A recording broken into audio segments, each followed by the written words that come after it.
Pavlenko. L'édito politique sur Europe 1. Bonjour Nicolas Bétou. Bonjour Dimitri. Directeur du journal L'Opinion. Éric Zemmour a donc officiellement lancé sa candidature hier avec une vidéo postée sur les réseaux sociaux à midi et puis une interview au 20 ans de TF1. Oui, c'est toujours un moment important, très important même dans une campagne électorale. La déclaration de candidature, c'est le premier acte qu'on pose officiellement, acte sur lequel la campagne se construira ensuite. Autant dire que la manière dont on se déclare va influer sur tout ce qui suivra dans la course à l'Élysée. Éric Zemmour le sait très bien, journaliste politique depuis 40 ans, il sait que la forme compte autant que le fond.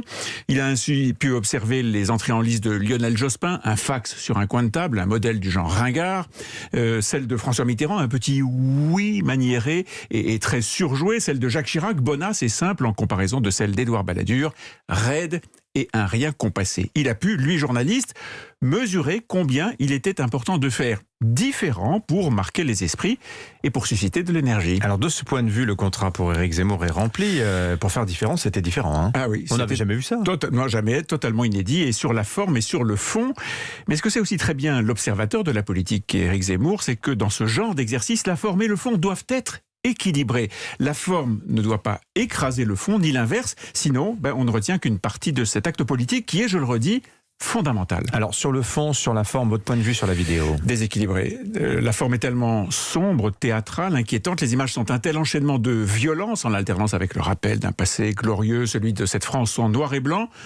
Tout ça écrase le discours. Et puis, il y a cette mise en scène, le micro hors d'âge et ce texte lu avec application qui singe un De Gaulle libérateur et qui nous renvoie à un message en temps de guerre. Bon, comme il fallait s'y attendre, c'est sur la forme que les réactions ont été les plus nombreuses, y compris sur le fait que son équipe de campagne semble avoir utilisé sans autorisation des images protégées. Alors ça peut paraître un détail, mais c'est préoccupant sur le niveau de professionnalisme de son entourage. Ouais, j'ai pas tout à fait le même regard que vous sur la forme. Et pour ce qui concerne le texte lui-même de sa déclaration? Eh bien le texte est bien écrit, sombre bien sûr, avec des mots parfois violents en adéquation avec les images. Et si on dit souvent que les présidents de la République doivent avoir un rapport particulier avec l'écriture et la littérature, alors oui, Éric Zemmour coche cette case-là, comme on dit. Après, il y a le message distillé sur le grand remplacement et sur le fait que les Français se sont fait chasser de leur pays, le tout sur fond de rappel des années 50.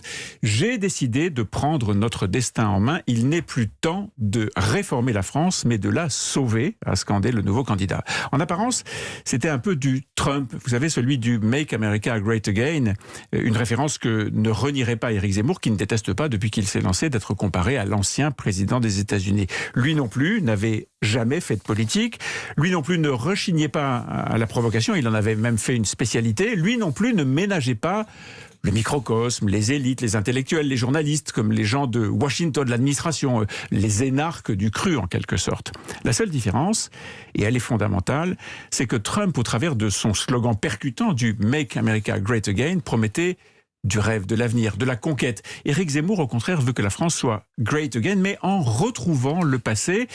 L'un vendait le futur, l'autre cultive la nostalgie, le retour au passé, de campagne et probablement de destin. Merci Nicolas Bétou. À la une de votre journal L'Opinion, la politique encore avec LR, le suspense jusqu'au bout. Après le dernier débat hier soir des 5 prétendants, ouverture des urnes donc ce matin pour le premier tour de la primaire. Il y a des graphiques intéressants qui montrent notamment l'envolée des indices d'influence et d'adhésion sur les réseaux sociaux d'Éric Ciotti. Il survole, il écrase tous les autres de ce point de vue.